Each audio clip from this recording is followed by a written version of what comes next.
Mile time of 1:50.1 for the 4 powertrain. An impressive effort here tonight. Good to see George Millar, a big fan of racing, back here with us tonight. Just read the story about what he's gone through. Tough as a $2 steak you are, George. Well, I'm doing like a lot better now, but it was an ordeal. I mean, I had my surgery, I think it was the middle of February, and it was a double lung transplant. But they checked the lungs for everything, so they did check them for COVID, and I guess they passed fine. But then I guess they didn't do the right check, because the next day they found out the lungs that they put in me had COVID. So all of a sudden I started rejecting the lungs, and I don't know if I rejected them because of the COVID, but I got very sick with the COVID. So I went through, you're supposed to be in and out of the hospital in 2.5 weeks after a lung transplant. I was in, 10 weeks in ICU and 3 weeks in Toronto rehab for recovery, because I lost so much weight, I didn't know how to walk anymore. But eventually the lungs started to come around, but I was completely delirious for like 4 weeks. I didn't know if I was coming or going. I thought nurses were trying to kill me. It was like, you trust me, you don't ever want to get this COVID. It's not a fun disease, but things got better, but it just seemed like such a long process. But just getting back to the farm, just seems to make everything better. It's just, at least you're recovering here, you're walking, I'm doing more exercise here, and I've had a lot of support from, my wife and my daughters, and, just to make sure that they keep me going. And I'm not one that loves to exercise a lot, so they push me a little bit to make sure I do. They feed me properly, and, they treat me like a king, which is, you can't ask anymore. So, it's just absolute bonus. Being on the farm, that's the best medicine I could get, and being around my family.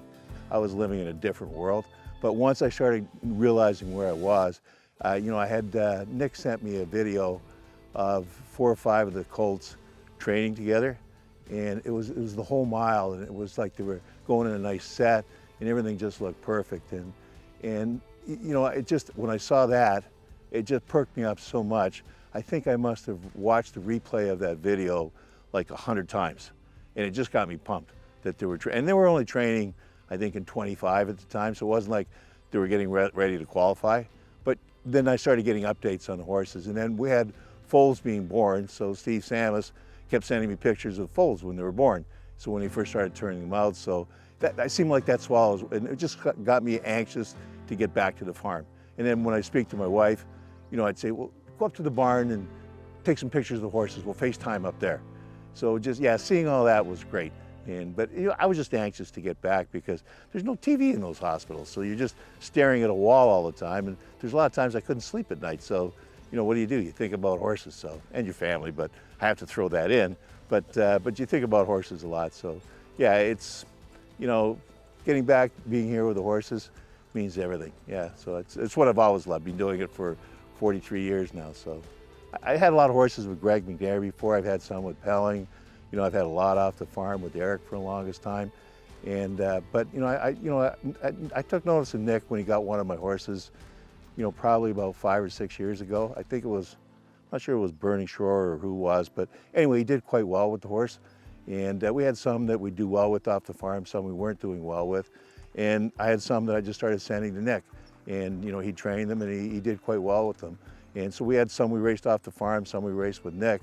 But I could see, like, I had good communication with him, and I liked the way he looked after his horses, because he truly cared about the horses.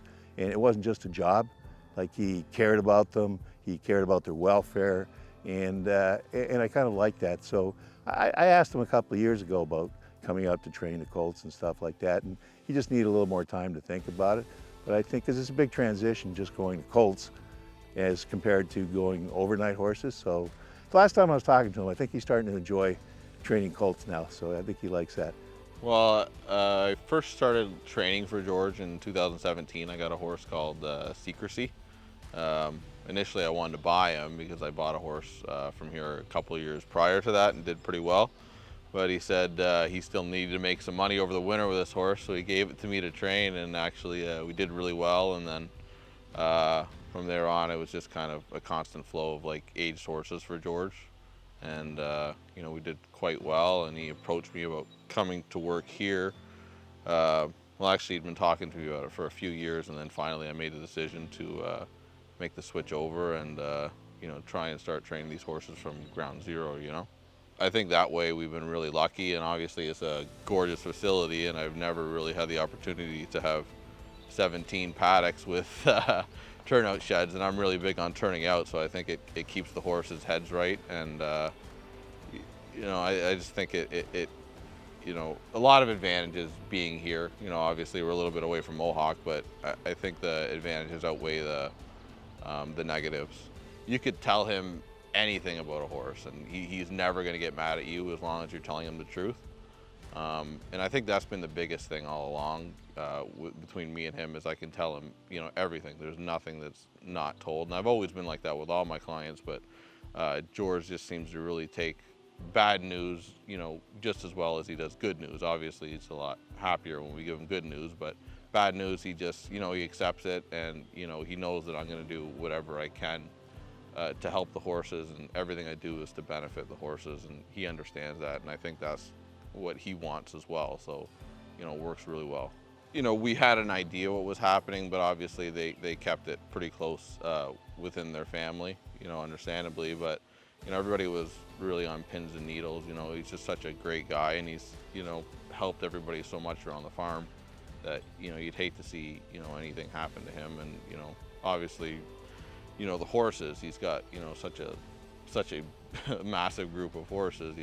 You worry about them as well, but luckily he pulled through, and everybody's really grateful, and we're really happy that we can keep moving forward with the horses, and George is doing well. And Gate at the inside, Prohibition Legal just too good. And it's Prohibition Legal on the outside, surging by. And she survived the tough first over trip to win going away. And Powertrain will do it again, 3 for 3. Powertrain won it by a length. Better Have My Money comes to the line, wrapped up, he won it by a length. It's really kind of a surprise for me at this point. Training down, you always think you have a lot of nice horses. It's not really until you start qualifying a race, and then you have a better idea of where they are physically against, their competition. But so far, it seems like they've all, made the right steps, and they seem like a lot of them are at the top of their division. It's just, it's more of like a surprise, and it's a really nice feeling being able to manage this group of horses so far this year. We got a lot of horses that, well, at least 2 or 3 that I think we haven't seen race yet that have a lot of ability, but the ones that are racing as of now, obviously Powertrain, I don't think we've seen the bottom of him yet. I think there's a really bright future for him. Prohibition Legal, I just think she has such a big heart.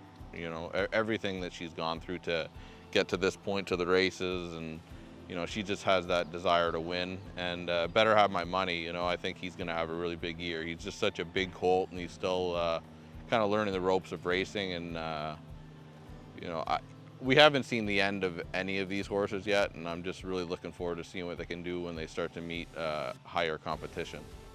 We've got the 2 farms here. So the main farm, the training centers, it's 60 acres, which has our main residence and where we do all the training, and my guest house. And that 75-acre farm is 1 farm over. That's where all the brood mares and the yearlings, and we foal everybody out or up there. And so when they get ready to break, we'll bring them down here, and we'll break them down here. I'd have to say, right now, at least in the past 20, 25 years, this is the best group of 2-year-olds that I've seen off the farm. Every year I always say January, February, boy, this is a good group. I really like this group. And then, things kind of settle out around July, and, they're not quite as good as what you think. Nick and the guys have been saying this is a much better group we've been going with this year. And I sat behind a lot of them right up until February, and I thought they were okay, but I didn't see a lot of difference. And but that's they're professionals, so they know a little better than I do. And it looks like they were probably right. They saw something that I didn't really see. I like that better than Cheddar colt. I think he was going to be this kind of colt. That Better Have My Money. No, but I mean, it's you never know.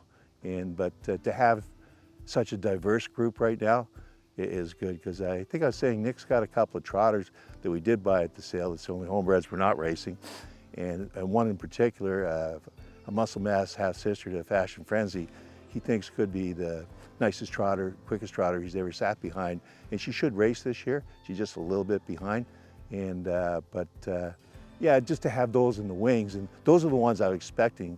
I was expecting to maybe do really good in July, and they haven't even started yet. So yeah, so it's kind of a surreal year. As I said before, I'm still pinching myself a little bit.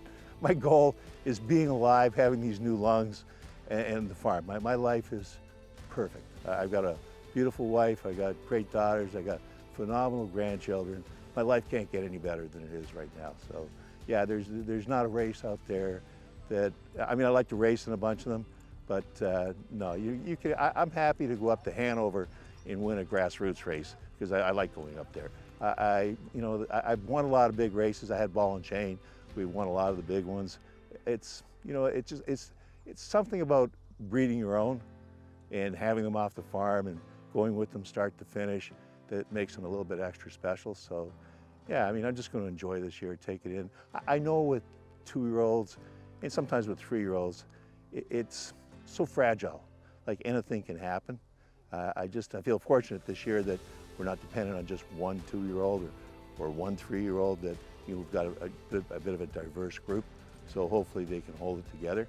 And but Nick's managing them well, so I think our chances are pretty good. But you know, I think with young horses, you got to take it week by week. But no, I just there's nothing special. Just staying healthy. That's all I want to do.